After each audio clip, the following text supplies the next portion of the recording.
नंदुरबार जिल्हा पोलीस आणि स्थानिक गुन्हे शाखेनं एका आंतरराज्य मोटारसायकल चोरणाऱ्या टोळीचा पर्दाफाश केलाय।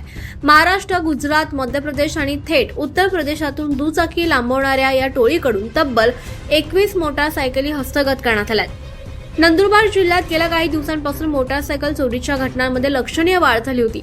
या चोऱ्यांना आळा घालण्यासाठी पोलीस अधीक्षक श्रीमती अश्विनी सानप यांनी सर्व पोलीस ठाण्यांना विशेष मोहीम राबवण्याचे आदेश दिले। त्यानुसार स्थानिक गुन्हे शाखेचे पोलीस निरीक्षक हेमंत पाटील आणि त्यांच्या पथकानं माहितीदारांचं जाळं सक्रिय केलं। दिनांक 20 जून 2026 रोजी गुन्हे शाखेला एक गुप्त माहिती मिळाली। या माहितीच्या आधारे म्हसावद राणीपूर रोडवरील रिद्धी सिद्धी गणपती मंदिराजवळ पोलिसांनी सापळा रचला। तिथे विना नंबरच्या सुपर स्प्लेंडर मोटारसायकलवरून फिरणाऱ्या 2 संशयितांना ताब्यातही घेण्यात आलं। ताब्यात घेतलेल्या आरोपींची नावं सुरेश संतोष मुखवडे आणि सुनील बाबल्या वळवी अशी असून हे दोघेही मध्य प्रदेशातील बडवानी जिल्ह्याचे रहिवासी आहेत। त्यांच्या दुचाकीची चौकशी केली असता ती धडगाव पोलीस ठाण्याच्या हद्दीतून चोरलेली असल्याचं निष्पन्न झालं। पोलिसांनी जप्त केलेल्या मालामध्ये 21 मोटारसायकली आहेत, ज्यांची किंमत 7,50,000 रुपये इतकी आहे। तर नंदुरबार जिल्ह्यातील 6 गुन्हे शहादा, नंदुरबार शहर, उपनगर आणि धडगाव पोलीस ठाणे येथील गुन्हे उघडकीस आलेत। गुजरात, मध्य प्रदेश, पुणे, उत्तर प्रदेश या राज्यातील सुद्धा दुचाकी चोरल्याचे यात स्पष्ट करण्यात आलं। या दोन्ही आरोपींची कसून चौकशी केली असता त्यांनी गुलाब सिंग उर्फ गुलच्या वळवी आणि आणखीन एका साथीदाराच्या मदतीनं हा आंतरराज्य कारनामा केल्याची कबुली दिली। पोलिसांनी तातडीनं गुलाब सिंग वळवी याला देखील अटक केलं।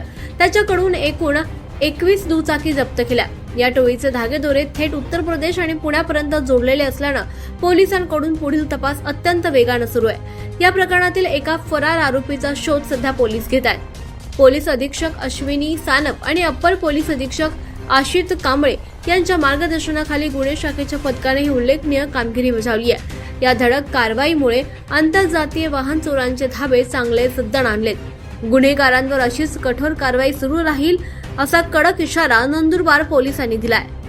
ही उल्लेखनीय कारवाई पोलीस अधीक्षक अश्विनी सानप आणि अप्पर पोलीस अधीक्षक आशित कांबळे यांच्या मार्गदर्शनाखाली स्थानिक गुन्हे शाखेचे पोलीस निरीक्षक हेमंत पाटील, पोलीस उपनिरीक्षक मुकेश पवार, विकास गुंजाळ, पोलीस हवालदार सज्जन वाघ, दादाबाई वाघ, ज्ञानेश्वर पाटील, योगेंद्र सोनार, मोहन ढमडेरे तसंच पोलीस अंमलदार यशोदीप ओगले, विशाल मराठे आणि सचिन सैदाणे यांच्या पथकानं केली आहे।